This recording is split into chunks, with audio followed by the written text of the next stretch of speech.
Hey everyone, it's Payne here from Halifax Homes and Lifestyles at eXp Realty, and today we're going to give you top 5 marketing tips for a listing agent and what they're going to do to get that home sold for you. So let's get into it. Hey everyone, so what are some of the top tips that we've got for you for when you're marketing your home and you've obviously got a listing agent? Well, the first thing is going to be the price. You've got to get that price correct. Now, sometimes we know it's not what the people who are selling the home are actually looking for, but it's so important that you're going to price that home correctly right from the start, because in the first 2 weeks is where you're going to get the most exposure on your new house for sale. You're going to get the most eyeballs online, and you're going to get the most possibility, highest possibility, we'll go with that, of actually getting an offer on the house. So price it appropriately and make sure that you don't price it too high, because after that, the price drops that are going to have to happen to get that activity back again are going to be pretty sizable drops, because changing a house price by $1,000 really doesn't do anybody any justice and is not going to help you get the house sold. All right, number 2, let's talk about marketing, which is a huge thing that you've got to get right. Now, a few things on this part is, number 1, let's talk about social media strategy. Make sure that the realtor that you're working with has actually, number 1, got a strategy. Number 2, well, do they exist on social media? Do a little bit of background checking. Make sure that the feel and the style of how that person shows up on social media is actually the kind of person that you want to represent you, is actually going to do a good job in getting that marketing done, because the first thing you're going to do is marketing actually gets the exposure on the house. Now, yes, we've got dark posts that are going on which are specifically targeted to the kind of person that we know is going to buy the house. So that's another thing, is does your agent actually understand the mechanics behind getting the marketing to the right person to see the property? And then it's obviously that social media, check it out, make sure you're good, make sure it's the kind of person and the kind of feeling that you want to get from it. Now let's look at number 3, professional photography.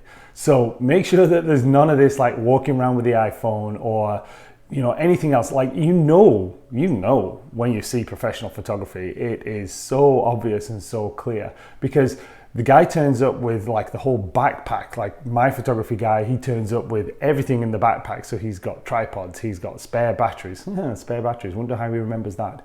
He's got drones, he's got different lenses, he's got filters, he's got flashes, he's got everything you could ever imagine, because he's prepared to make sure that the house is going to look amazing for whatever condition the actual weather dictates. Because guess what? Things like windows will cast shadows, and you've got to be able to deal with that to show it properly, because marketing and photography is your first impression of the house. You've got to create that lasting impression. It's got to look good, because that's what gets the people through the door.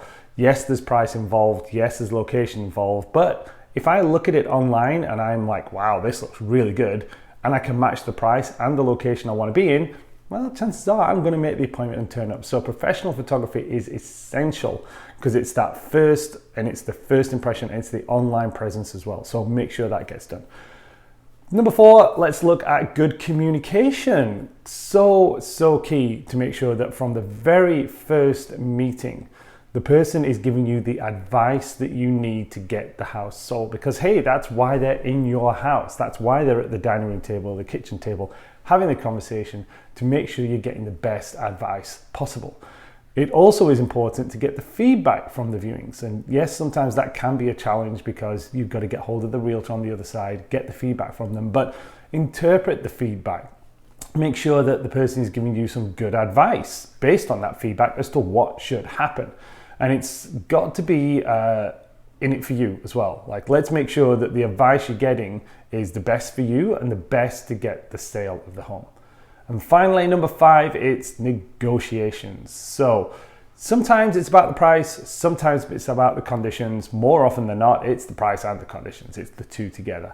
And that's what you want to make sure, is that the person actually has an ability to negotiate for you, your family, and the sale of that house, so that you can get on with the rest of your life. And it's the whole picture, it's everything, because Not only have you got the actual purchase and sale agreement, the offer first of all, but you've then got everything after that. So, there's that 10 days of a lot of activity. There's the inspections, there's a whole load of stuff going on, and you've got to be able to make sure that the person that is looking after your best interest is doing that when an amendment comes through, when something happens that you've got to deal with. So those are our 5 top tips for looking at listings and marketing. And if you have any questions, then the details are right below me. No doubt they've come up behind me as well. But reach out, get in touch, and let's see how we can help you and give you the right advice so that you're going to get the home sold.